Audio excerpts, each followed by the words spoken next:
with a fresh perspective. So that concludes our third talk. Now, the fourth talk, it's more casual. It's about the human beings and humanities. So, I think human beings, they are very, um, they have to be the focus, although the AI becomes widespread. And in that sense, we would like to invite the author of the Utility, so who wrote a lot of books on AI and human beings. So let us invite the author, writer, 정열 Park.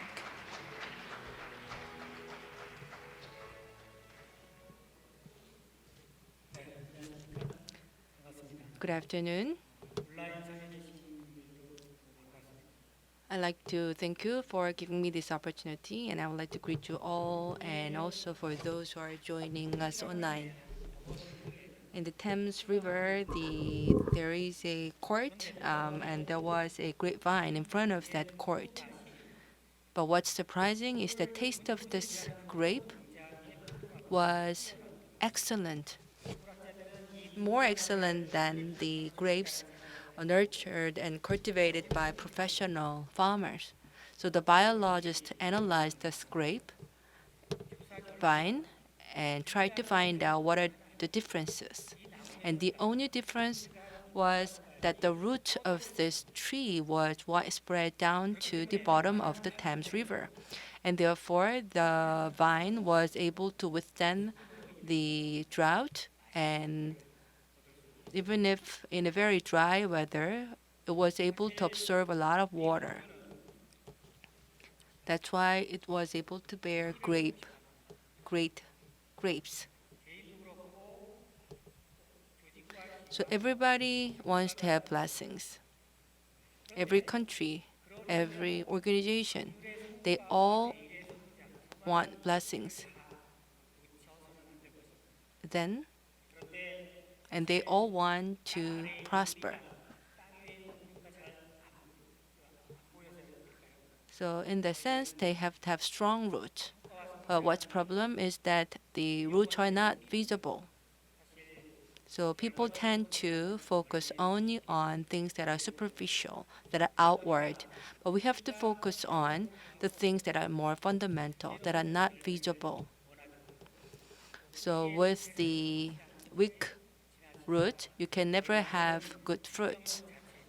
And eventually the plant or tree will die.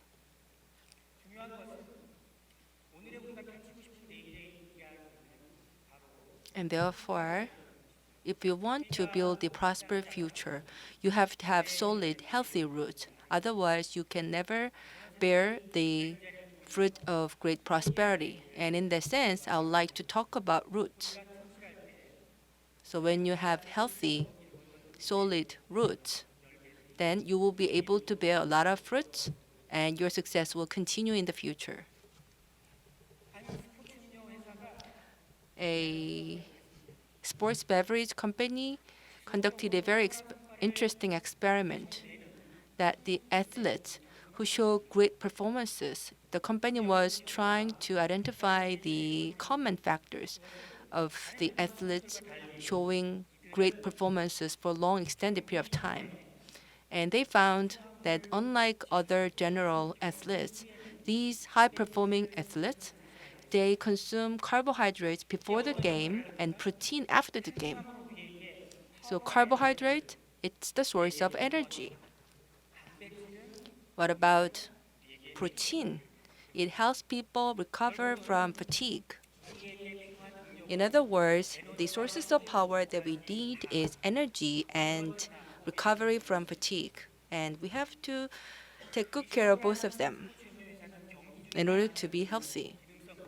So the sports beverage company previously focused only on functional beverage, but based on the results of this research, they actually upgraded their product that provide the carbohydrate before the game and provide protein after the game. And the product was a massive hit in the market. So we need both sources of power, energy, when we run fast. But while we are running fast, the um, fatigue will be built up in our body. So you have to have protein then in order to be recovered from fatigue.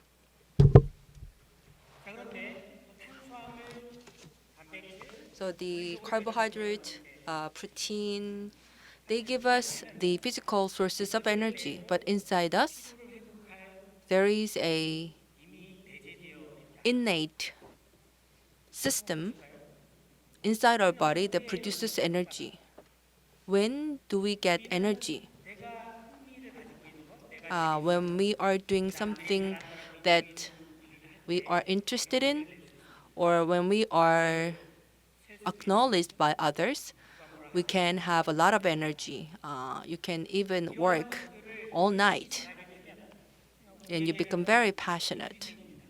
Then you will have some expertise that no one can mimic. In other words, you will build your own expertise, and once you have that, then you can build technology system. And the capacity to update and manage the technology system is what I call technology capacity. And therefore, our technology system and technology capacity enabled us to have very abundant, prosperous life. And for the human beings, this technology capacity or technology system can be described as talent. But at the same time, we also have the values and the purpose of life. And these are like recovery from fatigue. In other words, no matter what difficulties you are facing, if you do have the solid values in system inside you, then you can survive and you can overcome those difficulties. You can also surmount a lot of stresses, and you can make your life more meaningful with your own values, not the values that are inflicted by others. In other words, you do have your own values and your own targets, goals that you want to achieve in your life, and this will create the system of meaning. If you don't have the clear system of meaning, no matter how great technology capacity or technology system you have, you cannot bear healthy, great fruits. And what upgrade this system of meaning is the interpretation capacity. Technology must be upgraded, must be improved, but what gives value to your lives? What sets the orientation of your life? Um,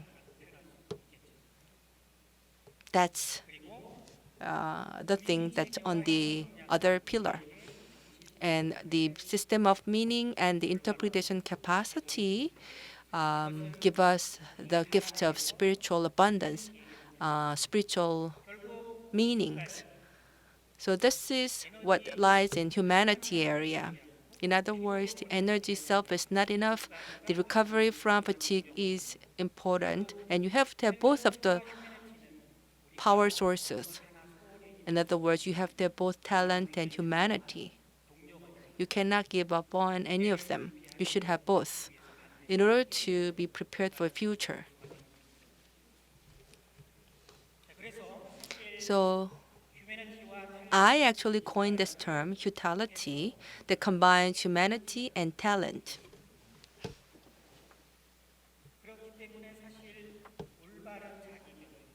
Right self-management. So you run yourself or you run your company, and these are all about management. And right management is all about utility. In other words, it's all about striking balances between humanity and talent.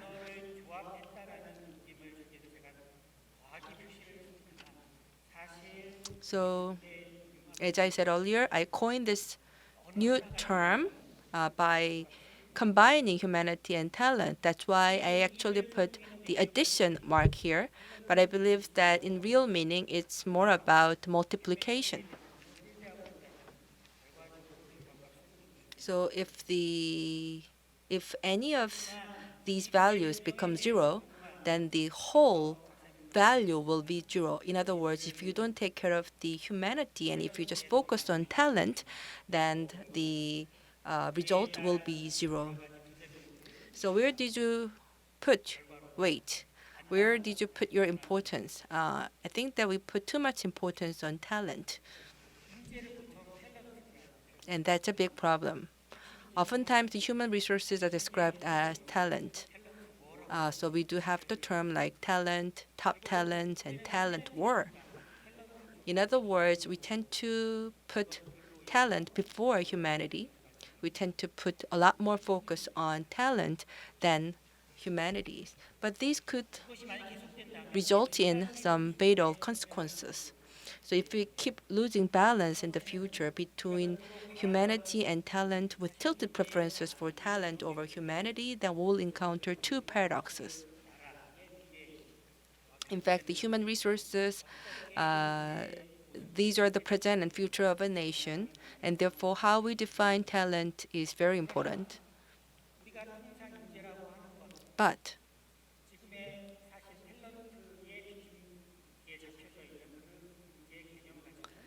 only with the current understanding or the concept of the human resources or talent, it will be very difficult for us to be prepared for our future and for what's coming.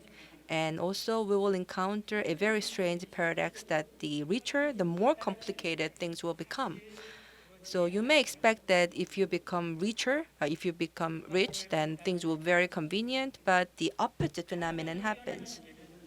So talent with great creativity, um, they may be the role model for all companies and every human being. But so every company wants to have talent with great creativity.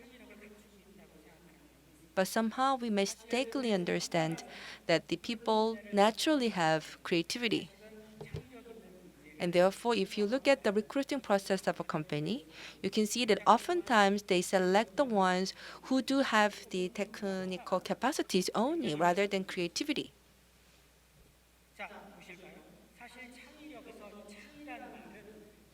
Here, the term creativity in Chinese character means new meaning that didn't exist in the past. In other words, the creativity means the ability of a person that builds a new meaning that doesn't exist in the past. So it's the ability on humanity side rather than talent.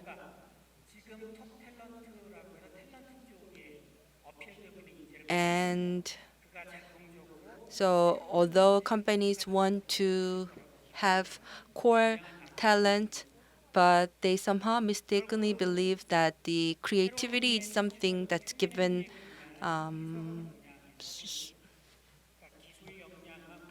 and so the when selecting people, human resources, you see that you should focus not just on the technical capacities that the person has, you also have to think about the creativity that they have. Now, what's the result of the abundant life? The abundance begets complexity. Let me show you two different figures. You know what these are about? I will give you this picture as a hint.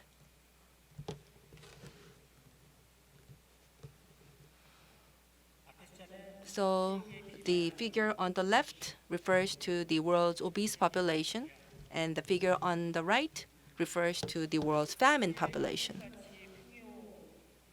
We are living in a world of abundance, material abundance.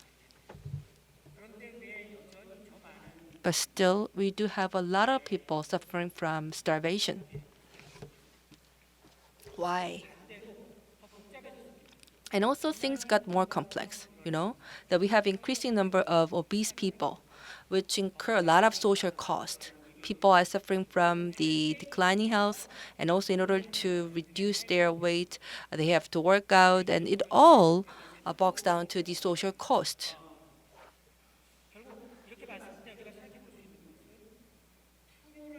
So here you can see that the material richness, the abundance, cannot deal with the problems coming from the shortage of richness, or poverty. So the UN started the project to um, eliminate to project to address the poverty, but it will be very difficult to achieve that. In other words, because we are trying to build economy and improve the economy in order to help the poor people, but we may have to have some different perspective because the richer we become, the more complicated problems become.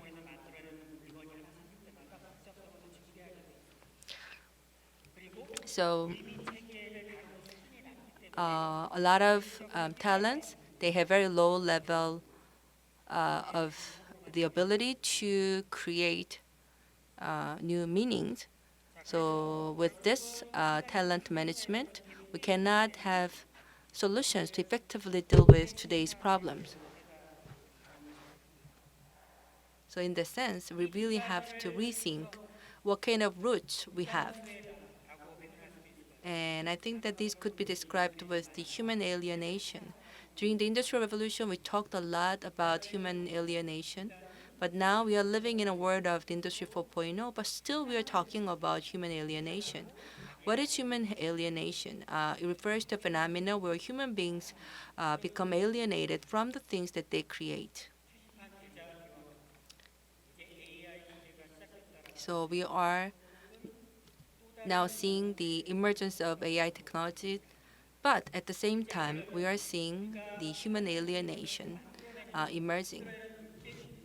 So all the materials and the cultures that we create with their abundance, um, they will further aggravate the human alienation. So in order to avoid that, we have to build a strong system to create meanings. That's why we now see the craze over the humanities study. So a lot of people became interested in humanities. So, for example, like they work during the weekdays and on weekend, they meet and study humanities together. But somehow, but this trend was short-lived. Why? Because this craze over humanities study didn't really have the right focus or the right purpose. People wanted to show off uh, what kind of difficult books that they read rather than trying to understand the fundamentals of the human society. But as you know, the humanities study, it's not just about the great books or great authors. It's not just to make you smarter and more intelligent. Rather, a lot of philosophers and also the authors in humanities study, um, they talked about the system of meaning.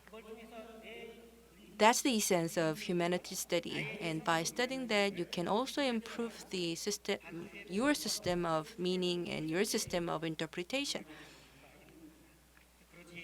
So that should be the purpose of the humanities study. But somehow we had the wrong focus. Through humanities studies, you can upgrade and improve your system of meaning and interpretation. And I think that this will dive into the fundamental thought on your life and work. So everybody does have their own unique feature, their own interest, their own strengths, or their own values that they cherish, or they also have their own mottos and targets for their lives. And based on that, you can identify the necessities of the world. In other words, you do have certain strengths, and you will realize in what areas the world needs your strength. So when you find out these two, then you can live up to the call of your life. And therefore, the careful and fundamental examination of your life, the introspection, is strongly required in today's time.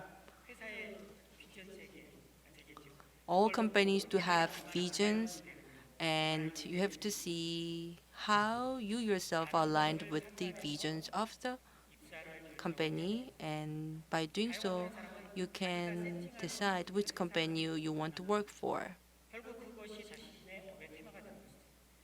Or the self-employed, they will have the occupations in areas where their interest meets with the necessities of the world.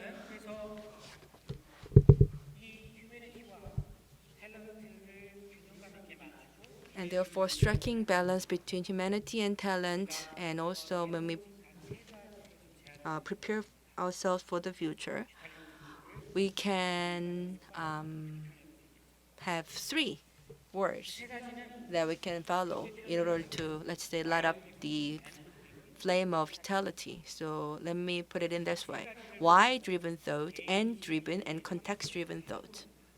So you can practice applying these three types of thoughts in your day-to-day lives. If you build a habit of thinking in this way, then you can develop not just your talent, but also the humanity inside you to build a better future. So let me first talk about the why-driven thought. Our day-to-day lives are wrapped up by these three things: what, how, and why. Do you know among these three what will be the most prevalent? What? In other words, we ask a lot of what questions.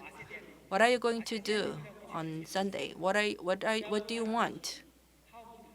And next is how. How question.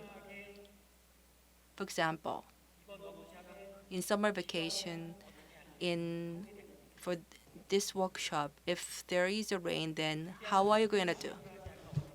If the person doesn't like your gift, then how are you going to do? So it's a how question. It's deeper than what question. What about why? You actually ask the least amount of questions that start with why. For example, why do you live? Why do you work? Why do you love that person? So in terms of the frequencies, why is the lowest?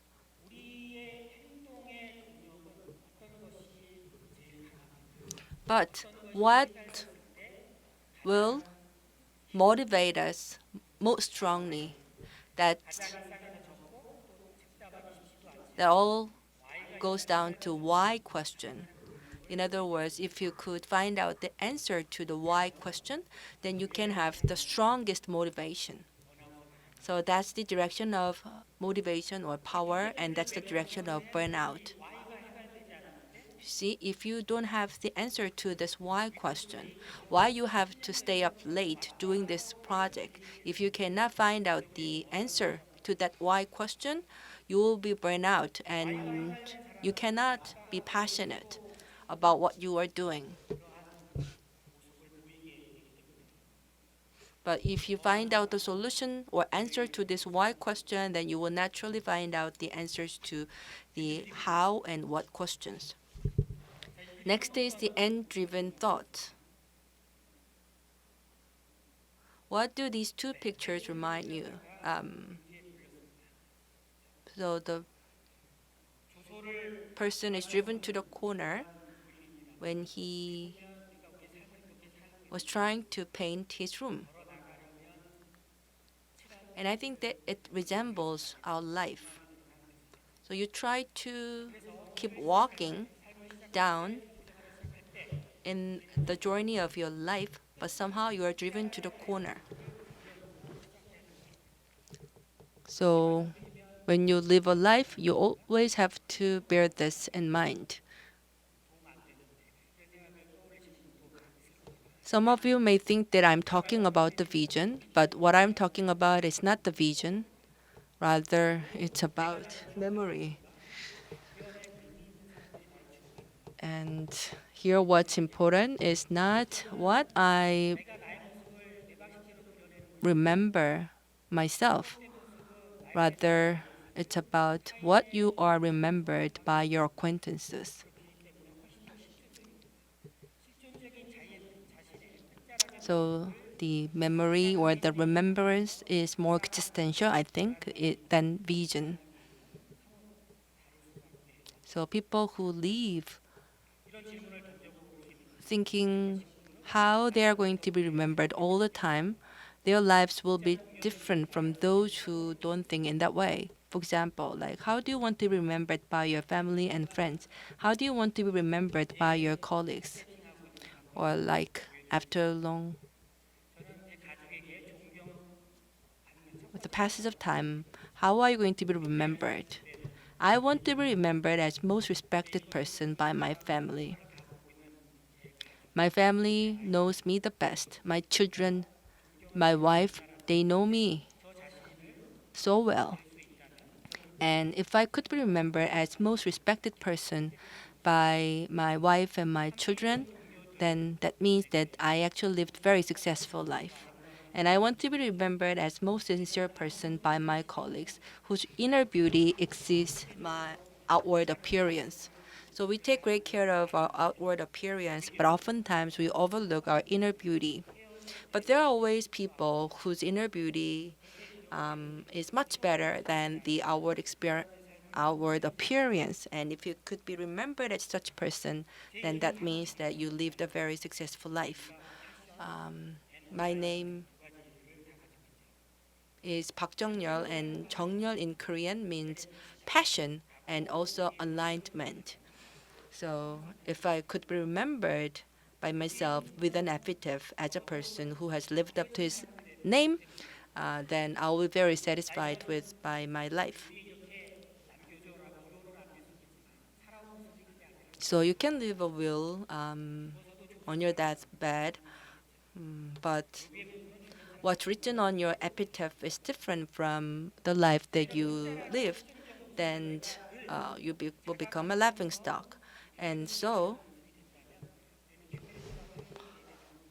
if you could live your life with this memory or remembrance, thinking about how you are going to be remembered, then you will have very rich life.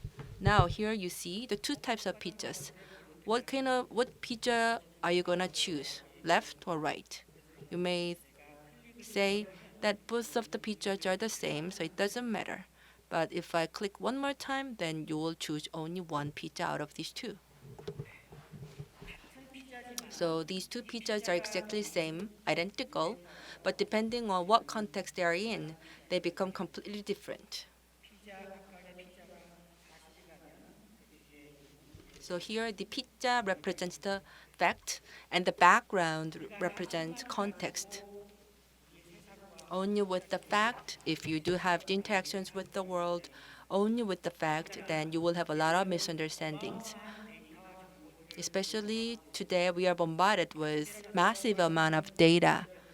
In the past, the only source of information for people was newspaper that they read in the morning. But nowadays, you are fed by a lot of information right after you wake up. So in order to have the proper understanding and make right decisions, you have to have the proper understanding of fact and context. Here you can see some paved stones, and you have to see them in context. Otherwise, you will never find out the truth. So what AI tells us is not the truth. If you rely 100% on AI, it becomes very difficult to um, identify whether the information that we receive is true or not. So truth reveals when you see both fact and context. So there is a saying that read between lines. So the era of text will go away and the era of context is now ushered in. And this is what AI cannot give us. So with your three thoughts, if you exercise your thought leadership, then you will be able to strike balances between humanity and talent.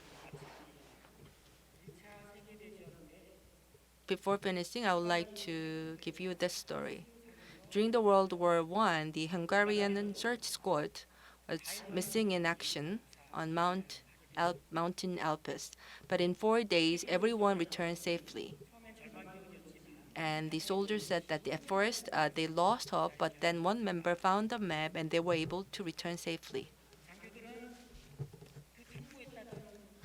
So the officers looked at the map that these soldier members used, and they were surprised. Why? Because the map was not about the mountain Alpes, rather it was about mountain Pyrenees. So this example gives us a lot of inspiration.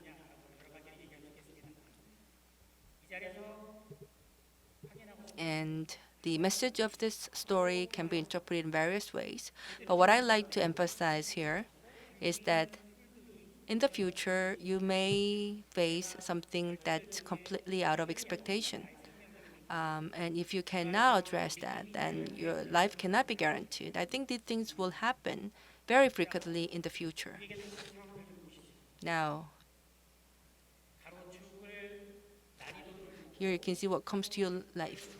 So the vertical axis indicates the complexity, and the horizontal axis refers to the time, whether it's present or future.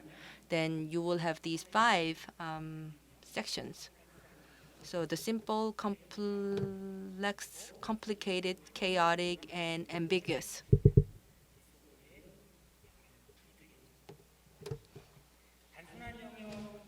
Or disorder. So simple area. This is the area where you have experiences and where you have the known parameters. So in order to address problems in this section, if you sense and categorize the issues, then you can have right responses. What about the complex area? There may be some causality, but things are complicated, so you have to probe and analyze. So that's the complicated area. But the upper sections, these are about something that haven't happened yet. So there is no established causality. So here what you have to do is that you cannot sense the problems, and therefore you have to probe and you have to try and act. The previous speakers talked about the importance of immediate action. So for these future areas, for these areas that are about the things that have not happened yet, these are complex and chaotic. So using our talent, we will continue to develop AI, and AI will take care of the bottom parts. But the upper parts are the ones that human beings have to carry out. But one thing that's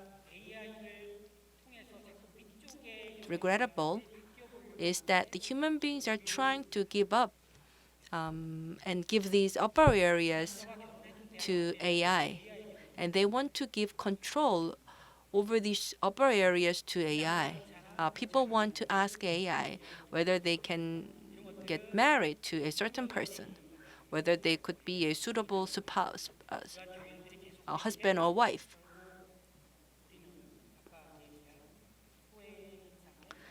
This will aggravate the human alienation.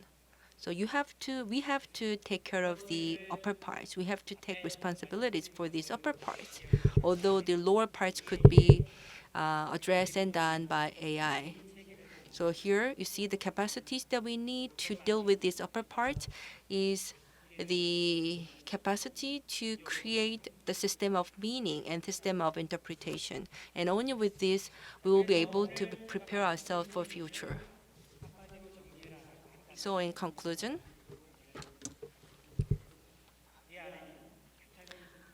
we need to light up the future with utility flame, with the flame of utility inside you.